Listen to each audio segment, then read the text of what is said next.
Hi மக்களே, welcome to Latha's kitchen and vlog. இது வந்து மார்ச் டியூஸ்டே வெட்னஸ்டே வீக் 12க்கான குக்கிங் விலாக். ஃபுல் டே என்னெல்லாம் குக் பண்ண அதான் உங்களோட ஷேர் பண்ணிக்க போகிறேன். இட்லி மாவு சம்மரில் குயிக்காக பொங்கிடும். ஸோ பெட்டர் காலையில் ஊற வச்சு ஈவினிங் அரைச்சி நம்ம கண்ணு முன்னாடி அது பொங்கினதுக்கப்புறம் ஃப்ரிட்ஜில் எடுத்து வைக்கிறது. பிகாஸ் ஓவர் நைட்டு புளிக்க விட்டோம்னா நிறைய புளிப்பாயிடுது. அதுக்கு ஒரு அனியன், டொமேட்டோ, கொத்தமல்லி, புதினா போட்டு ஒரு ஹர்பி சட்னி, நிறைய கருவேப்பிலெல்லாம் போட்டு.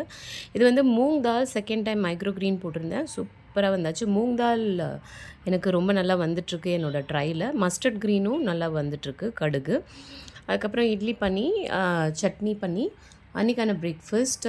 இட்லியோட ப்ரப்போர்ஷன் 2 பங்கு அரிசி, ஒரு ஃபுல் உளுந்து, ஒரு 2 டேபிள் ஸ்பூன் மேத்தி, அதாவது வெந்தயம், இவ்வளோ தான்.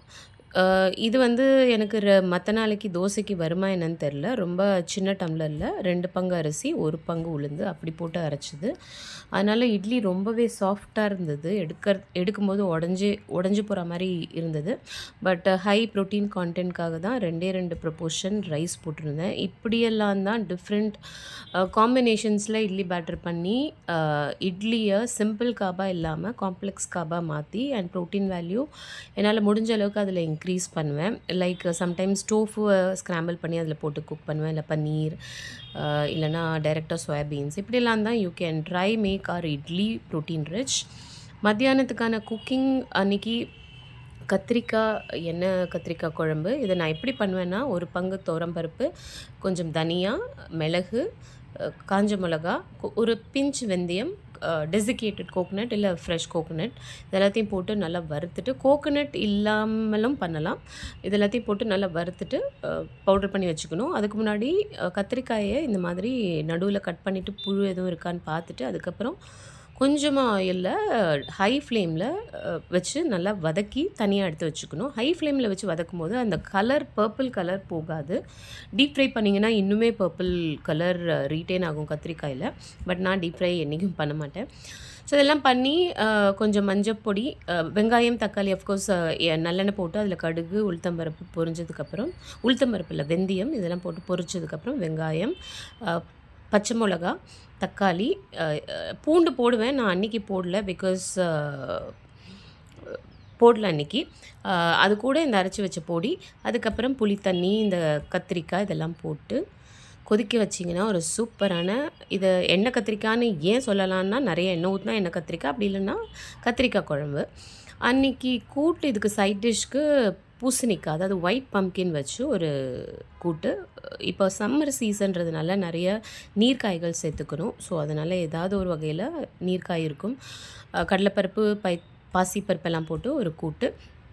அண்டு என்ன தான் கூட்டு பண்ணாலும் ப்ரோட்டீன் வேல்யூ வெஜிடேரியனுக்கு சோயா சங்க்ஸ் ஆர் டைரி இதுதான் ஆப்ஷன். ஸோ அதனால் அன்றைக்கி கொஞ்சமாக சோயா சங்க்ஸ் எடுத்து, லெஸ் தென் 100 கிராம் தான் எடுத்து, அது கூட சாத்து பவுடர், அதுவும் ப்ரோட்டீன் இருக்குது, அது கூட கொஞ்சம் ஸ்பைசஸ்லாம் சேர்த்து ஒரு டிக்கி மாதிரி பண்ணி அன்றைக்கான லன்ச் ரெடி பண்ணேன். இது வந்து ஒரு ரிலேட்டிவ்க்கு குக் பண்ணி அன்றைக்கி நான் கொடுத்து விட்டேன். ஸோ அதுக்கு அவங்க ரொம்ப எல்டர்லி பர்சன். ஸோ அதனால் ட்ரை ஃப்ரூட் லட்டு மாதிரி பண்ணியிருந்தேன். வெறும் டேட்ஸ், ஆல்மண்ட்ஸை க்ரஷ் பண்ணிவிட்டு அது கூட கொஞ்சம் ஹனி போடல, ஐ திங்க் டேட்ஸோட இது மட்டும்தான், அதை ரோல் பண்ணி ஒரு இது மாதிரி.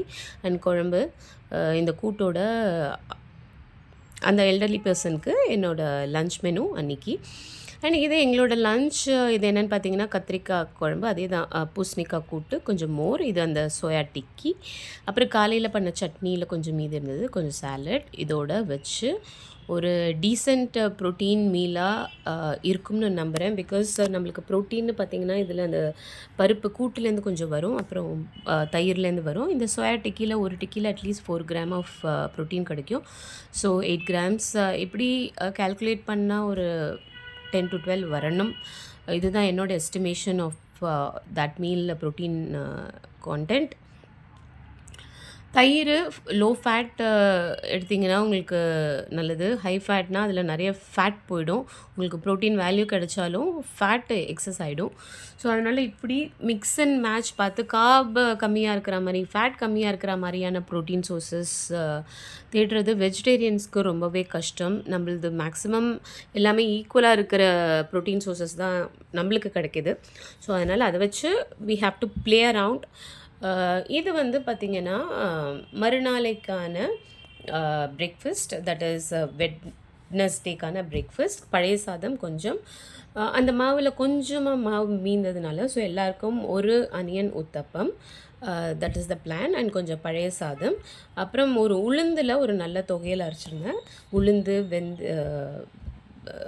இஞ்சி, கருவேப்பிலை, கொஞ்சமாக தேங்காய் எல்லாம் வச்சு ஒரு நல்ல தொகையல். அது கூட ஸ்ப்ரவுட்டட் மூங் கொஞ்சம் பாயில் பண்ணிவிட்டு, இது வந்து மஸ்டர்ட் க்ரீன் ஹார்வெஸ்ட் பண்ணியாச்சு, மைக்ரோ க்ரீன். அது மேலே போட்டு ஆலிவ் ஆயில், கொஞ்சம் சாட் மசாலாலாம் போட்டு ஒரு சாலட் மாதிரி. அது கூட ஆனியன் டொமேட்டோலாம் போட்டிருக்கணும், பிகாஸ் மஸ்டர்ட் க்ரீனில் ஒரு பஞ்சன்ட் டேஸ்ட் இருக்கும். மஸ்டர்ட் சாஸ் உங்களுக்கு எப்படி டேஸ்ட் கொடுக்குமோ அதே மாதிரி தான் டேஸ்ட் கொடுக்கும். So to balance that out you have to eat add a lot of vegetables, onion, tomato, cucumber. Plus இதில் இந்த க்ரீன்ஸை கொஞ்சமாக ஸ்ப்ரிங்கிள் பண்ணிங்கன்னா உங்களுக்கு ப்ரடாமினெண்ட்டாக அந்த மஸ்டர்டோட ஃப்ளேவர் வராது. அப்படி இல்லைன்னா இதை நீங்கள் கிரைண்ட் பண்ணிவிட்டு உங்களோட ப்ரெட்ஸில் ஒரு மஸ்டர்ட் சாஸ்க்கு ஒரு ஆல்டர்னேட்டிவாக கூட யூஸ் பண்ணலாம். நான் இன்னும் ட்ரை பண்ணி பார்க்கணும். இது வந்து அன்றைக்கி பொண்ணுக்கு கொஞ்சம் பனானா, ராகி இருந்தது. ஆஸ் யூஷுவல் அது போட்டு மிக்ஸ் பண்ணி ஒரு கேக் மாதிரி. லெஃப்ட் ஓவர் ஸ்வீட் சம்மர் கொஞ்சம் இருந்தது. So instead of adding extra sweet to this, I have and also oil. யூஸ்வலாக 1 ஸ்பூன் ஆஃப் ஆயில் நான் யூஸ் பண்ணுவேன் அவளுக்கு கேக் பேக் பண்ணும்போது. இதில் மெல்ட் பண்ணி பார்த்தேன், இதில் நிறைய நெய் இருந்தது. ஸோ அதனால் I have not used anything as a fat source or sweetener. I have used only that 4 cubes of that sweet and 1 banana, some dahi, some milk to mix the batter, some baking soda, baking powder, அவ்வளோதான். Vanilla essence கொஞ்சம், இது எல்லாத்தையும் போட்டு நல்லா beat பண்ணிவிட்டு I have baked it for 40 degree at 220 degrees Celsius. இது மத்தியானத்துக்கான lunch என்னென்னு பார்த்தீங்கன்னா, பிளெயின் தால், நேற்று பண்ணியிருந்த குழம்பு கொஞ்சம் ஃப்ரிட்ஜில் இருந்தது, அது கொஞ்சம் ஸ்ப்ரவுட்டட் மூங், கொஞ்சம் டிக்கியோட இதுவும் இருந்தது ஃப்ரீசரில், அதையும் எடுத்து கொஞ்சமாக கோவக்காய் பொரியல் பண்ணி அன்றைக்கான லன்ச் முடிச்சாச்சு. ஹை ப்ரோட்டீனான்னு கேட்டால் மினிமம் ப்ரோட்டீன் தான், பெருசாக ப்ரோட்டீன் அதில் இல்லை. ஒரு டிக்கி தான். ஸோ அதனால் அட்லீஸ்ட் ஒரு 3-4 டிக்கீஸ்னால் you will get some good amount of protein there. சரி, பொண்ணுக்கு ஏதாவது ஒரு ப்ரோட்டீன் சோர்ஸில் ஒரு ஸ்நாக் பண்ணி கொடுக்கணும்னு சொல்லிட்டு ஈவினிங் பேபி பொட்டேட்டோ பாயில் பண்ணிவிட்டு அது மேலே சீஸ் அண்ட் பன்னீர் கொஞ்சமாக போட்டு இட்டாலியன் சீசனிங்லாம் போட்டு ஸ்ப்ரிங்கிள் பண்ணி அவளுக்கு கொடுத்தேன். She was very happy. இது கூட ஒரு ட்ரிங்க் ஏதாவது, இப்போ சம்மன்றதுனால எவ்ரிடே ஏதாவது ஒரு மாக்டெயில், ஜூஸ் அப்படி கேட்டுட்ருக்கா. ஸோ ஃப்ரோசன் ஸ்ட்ராபெரி ஃப்ரிட்ஜில் இருந்தது, அதை எடுத்து அது கூட கொஞ்சமாக புதினா, கொஞ்சம் எலுமிச்சம்பழம் ஹாஃப் இது, அப்புறம் சாட் மசாலா, உப்பு, there is no sugar in it. So அதை போட்டு ஒரு நல்ல ஸ்பைசி, இது கூட சோடா போட்டிங்கன்னா அது ஒரு மாக்டெயில். நான் வெறும் வாட்டரில் அதை டைல்யூட் பண்ணிவிட்டு அவளுக்கு கொடுத்தேன். அவளுக்கு ரொம்ப பிடிக்கும். Anything to do with chaat masala, she would love it. நைட்டுக்கான டின்னர்னு பார்த்திங்கன்னா paneer gravy with some chapati தான். பேபி பொட்டேட்டோ கொஞ்சம் இருந்தது, அதையும் அது கூட சேர்த்தாச்சு. இப்படி தான் அன்றைக்கியான டின்னர் போச்சு. இந்த மாதிரி வீடியோஸ் பார்க்கணுன்னா மறக்காமல் சப்ஸ்கிரைப் பண்ணி மறக்காமல் பெல் ஐக்கனையும் ப்ரெஸ் பண்ணிக்கோங்க. தேங்க்யூ.